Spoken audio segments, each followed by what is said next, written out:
الله أكبر الله أكبر الله أكبر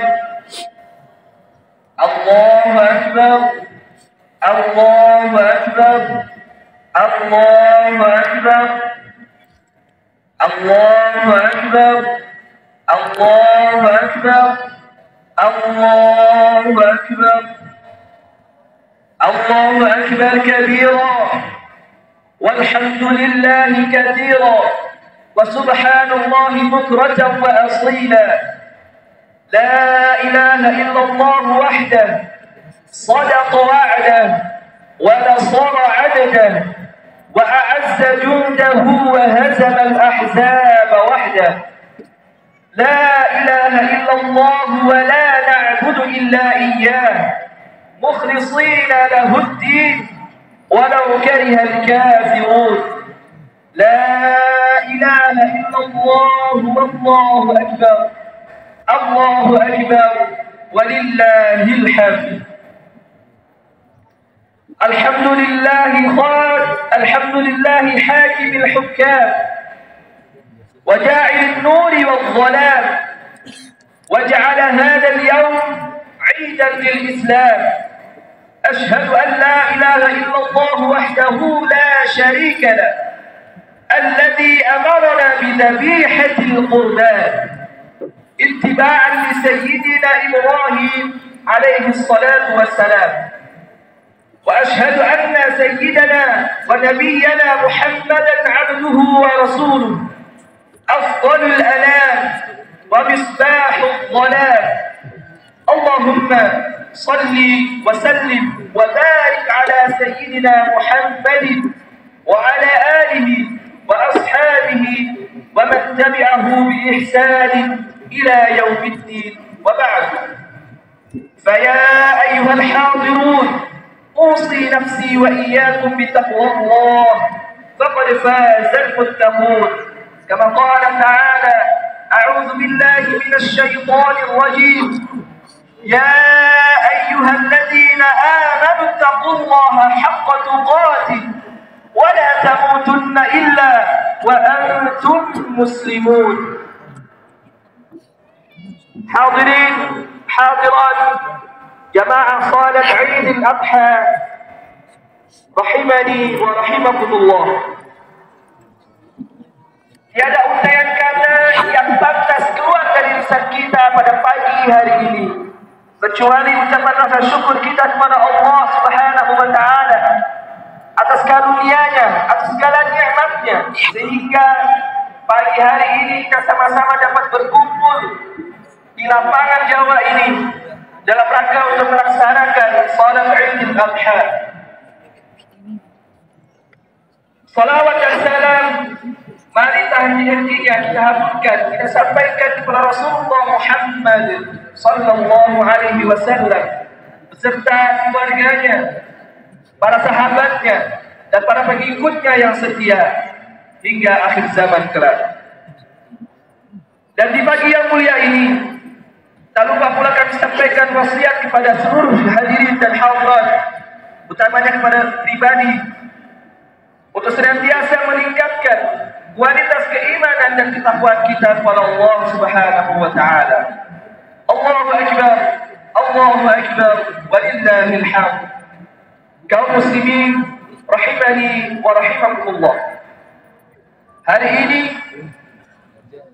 ada kurang lebih 1,8 juta umat manusia yang sedang berkumpul di Makkah Al-Mukarramah, di tanah suci, untuk menunaikan ibadah haji. Mereka adalah orang-orang yang menyambut seruan Nabiullah Ibrahim.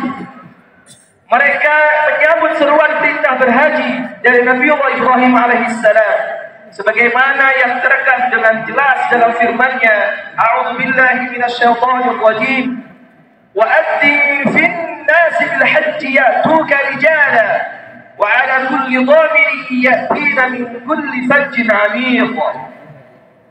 Wahai Ibrahim, serulah manusia untuk mengerjakan haji. Niscaya mereka akan datang padamu dengan berjalan kaki dan mengendarai unta kurus yang datang dari segenap penjuru yang jauh. Al-Hajj ayat 27. Begitupun bagi mereka yang belum mampu menyambut seruan perintah haji, mereka dapat melaksanakan salat Aidil Adha dan ibadah kurban. Ibadah kurban yang dilaksanakan adalah sebagai salah satu upaya dalam mendekatkan diri kita kepada Allah, taqarruban ila Allah. Allahu Akbar, Allahu Akbar, walillahil hamd. Hadirin kaum muslimin rahimani wa rahimakumullah. Kehidupan kaum muslimin ini menggambarkan makna interelasi yang kuat antara mereka yang menunaikan ibadah haji dan mereka yang tidak menunaikan ibadah haji. Oleh karenanya, kita saat ini berkumpul di tanah lapang ini, tunaikan ibadah salat Aidil Adha dan ibadah kurban, hakikatnya adalah sebagai bentuk kesadaran dalam menyambut perintah Allah Subhanahu wa taala. Ibadah kurban adalah salah satu ibadah yang penting dalam ajaran Islam. Ibadah ini memiliki akar sejarah yang sangat panjang dan fondasi yang sangat kuat dalam tradisi umat terdahulu. Ialah Nabi Allah Ibrahim alaihissalam yang dikenal sebagai Abul Anbiya, bapaknya para nabi, sebagai peletak batu pertama ibadah kurban. Peristiwa penyembelihan Nabi Allah Ibrahim alaihissalam terhadap putranya Nabi Ismail alaihissalam adalah peristiwa yang dijadikan landasan utama bagi adanya ibadah kurban. Pengorbanan yang ditunjukkan Nabi Allah Ibrahim alaihissalam tak kala ingin menyembah anaknya, tak kala ingin menyembelih anaknya, dilakukan dengan sepenuh keimanan dan keikhlasan, semata-mata karena memenuhi perintah Allah. Peristiwa yang haru biru ini terekam sangat jelas, terekam dengan indah di dalam di dalam Al-Quran, surah As-Saffat ayat 102. Falamma balagha ma'ahu as-sa'ya qala ya bunayya inni ara fil manami anni adbahuka fanzur madha tara. Qala ya abati if'al ma tu'mar satajiduni insyaallah minas sabirin. Tak kala anak itu sampai pada umurnya dan sanggup berusaha untuk bersamamu Ibrahim. Ibrahim berkata, wahai anakku, sesungguhnya aku melihat dalam mimpi, inni adbahuk, aku menyembelihmu wahai anakku. Fanzur madza tara, apa yang kau pikirkan? Bagaimana pendapatmu? Fanzur madza tara. Qala ya abadi, wahai ayahku, wahai bapakku, if'al ma tu'mar, kerjakanlah, lakukanlah apa yang telah diperintahkan Tuhanku. Satajiduni insyaallah minas sabirin, dan kau akan mendapatiku termasuk orang-orang yang bersabar. Inilah bentuk ujian ketaatan yang Allah berikan kepada Nabi Allah Ibrahim alaihissalam. Ujian yang sangat berat jika dinilai dari kacamata manusia biasa, namun sangat ringan dan penuh ketaatan yang ditambahkan oleh Nabi Allah Ibrahim alaihissalam, sehingga di kemudian hari peristiwa ini menjadi landasan atas anjuran bagi umat Islam untuk melaksanakan ibadah kurban. Nilai ketaatan, keteguhan, kesabaran dan keikhlasan yang diimplementasikan oleh Nabi Allah Ibrahim alaihissalam dan anaknya Nabi Ismail alaihissalam adalah esensi dari ibadah kurban. Kesanggupan untuk menyembelih Nabi Ismail alaihissalam yang ditampakkan oleh Nabi Ibrahim alaihissalam tidak semata-mata hanya karena didorong oleh ketaatan yang membabi buta atau taklid buta, tetapi beliau meyakini bahwa perintah Allah ini harus ditaati dengan sepenuh hati. Allahu Akbar, Allahu Akbar, walillahil hamd. Kaum muslimin rahimani wa rahimakumullah. Di dalam literasi fikih Kurban biasa disebut dengan istilah udhiyah. Karena pelaksanaan pemotongan hewan kurban biasanya dilakukan di pagi hari atau di waktu duha. Hewan kurban yang disebut dengan udhiyah atau nahar adalah simbolisasi dari tadhiyah atau pengorbanan. Baik udhiyah maupun tadhiyah adalah sama-sama sebagai ibadah untuk mendekatkan diri kepada Allah Subhanahu wa taala. Taqarruban wa qurbanan. Jika menyembelih udhiyah adalah ibadah material, maka tadhiyah adalah ibadah hati sebagai bentuk pengorbanan di hadapan Allah Subhanahu wa taala. Ibadah kurban tidak hanya menampilkan ibadah zahiriyah, ibadah yang nampak, yaitu berupa sedekah daging hewan kurban kepada orang lain. Namun yang lebih dari itu, lebih penting dari itu adalah ibadah, yaitu nilai keikhlasan kita dalam beramal sebagai bentuk pengorbanan dan kedekatan kita kepada Allah Subhanahu wa taala. Allah Subhanahu wa taala telah jauh-jauh hari mewanti-wanti agar kita tahu bahwa yang benar-benar menghasilkan kedekatan atau kurban kepada Allah Subhanahu wa taala bukanlah fisik hewan kurban itu sendiri, akan tetapi nilai keikhlasan dan ketakwaan kita lah yang dapat menumbuhkan dan membuahkan kedekatan kepada Allah Subhanahu wa taala. Demikianlah yang telah diterangkan dalam surah Al-Hajj. Allah Subhanahu wa taala berfirman, "Lan yanala Allah luhumuha wala dima'uha walakin yanaluhu at-taqwa minkum." Tidak akan sampai kepada Allah daging hewan itu dan tidak pula darahnya, tetapi yang akan sampai kepadanya adalah takwa darimu. Al-Hajj 37. Ayat ini mengisyaratkan kepada kita akan dua hal. Pertama, bahwa penyembelihan hewan kurban merupakan bentuk simbolik dari ibadah kurban yang dilandasi kisah pengorbanan Nabi Allah Ibrahim alaihissalam terhadap putranya Nabi Ismail alaihissalam. Yang kedua, bahwa Allah Subhanahu wa taala hanya menginginkan nilai ketakwaan dan keikhlasan dari jiwa-jiwa yang berkorban. Senada dengan hal ini, Rasulullah sallallahu alaihi wasallam mewasiatkan kepada kita sebagaimana yang diriwayatkan oleh Imam Bukhari dan Muslim, "Inna Allah la yanzuru ila suwarikum wa amwalikum, walakinna Allah yanzuru ila qulubikum wa a'malikum." Allah tidak melihat bentuk luarmu, bentuk hartamu, tetapi Allah melihat apa yang ada di dalam hatimu dan juga apa yang kau amalkan. Hadirin jamaah salat Idul Adha rahimani wa rahimakumullah. Rasulullah sebagai suri tauladan panutan kita senantiasa berkurban setiap tahunnya, meskipun beliau hidup dalam kesederhanaan, tidak memiliki rumah yang mewah, tidak memiliki kebun yang luas, tidak memiliki mobil yang mewah. Lalu siapa lagi yang akan kita jadi panutan?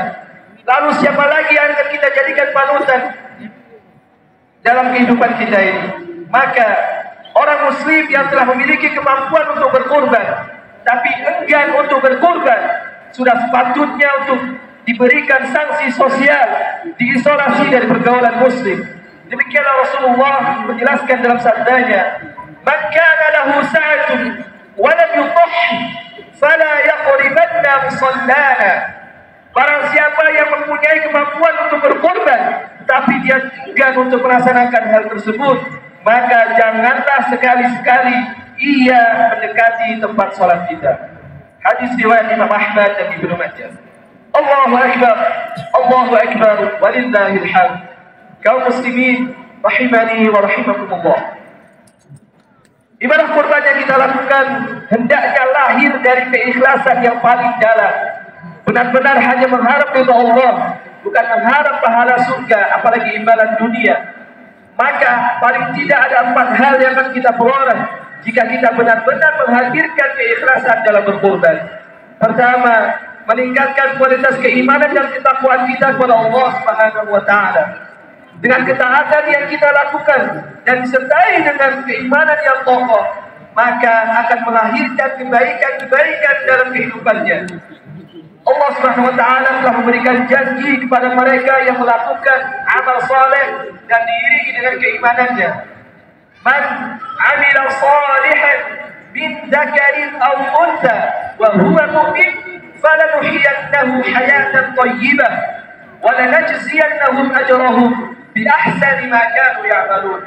Barang siapa yang melakukan amal saleh diiringi dengan keimanan, baik laki-laki maupun perempuan, maka falanuhyiyannahu hayatan thayyibah, akan kami anugerahkan baginya kehidupan yang sejahtera, kehidupan yang bahagia, kehidupan yang layak, yang berkecukupan. Wala najziyannahum ajrahum bi ahsani ma kanu ya'malun, dan di akhirat kelak Allah akan berikan pahala yang lebih baik, imbalan surganya Allah, pahala yang lebih baik daripada apa yang dilakukan selama di dunia. Hadirin rahimani wa rahimakumullah. Yang kedua, menghancurkan sifat-sifat bahimiyah atau kebinatangan yang ada dalam diri kita dengan mengalirnya darah dan jatuhnya hewan kurban yang disembelih. Diharapkan juga dapat menyembelih segala bentuk sifat-sifat buruk kita yang ada dalam diri kita ini, seperti rakus, tamak, korupsi, sok berkuasa, dan penindas.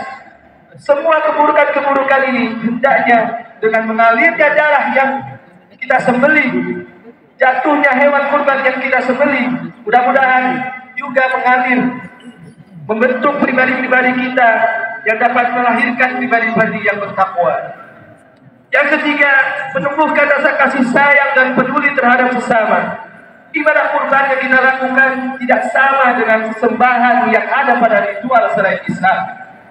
Justru di dalam Islam diperintahkan untuk membagikan daging hewan kurban kepada fakir miskin, kepada umat Islam yang lainnya yang membutuhkan, agar mereka juga dapat merasakan nikmatnya memakan daging kurban. Yang keempat, melatih kepedulian dan kedermawanan. Karena ibadah kurban yang dilakukan setiap tahun akan melahirkan sifat-sifat peduli dan dermawan kepada orang lain. Allahu Akbar, Allahu Akbar, walillahil hamd. Hadirin rahimani wa rahimakumullah. Demikianlah khutbah singkat pada Idul Adha kali ini. Mudah-mudahan kurban yang kita salurkan pada hari ini, esok dan lusa menjadi kurban terbaik kita, jadi ibadah terbaik kita yang kita persembahkan kepada Allah Subhanahu wa taala. Dan apabila di antara kita ada yang belum tergerak hatinya untuk berkurban padahal dia mampu, mudah-mudahan setelah mendengarkan khutbah ini tergerak hatinya untuk melakukan kurban. Hadanallahu wa iyyakum ajma'in. Barakallahu fikum. Barakallahu lana wa lakum.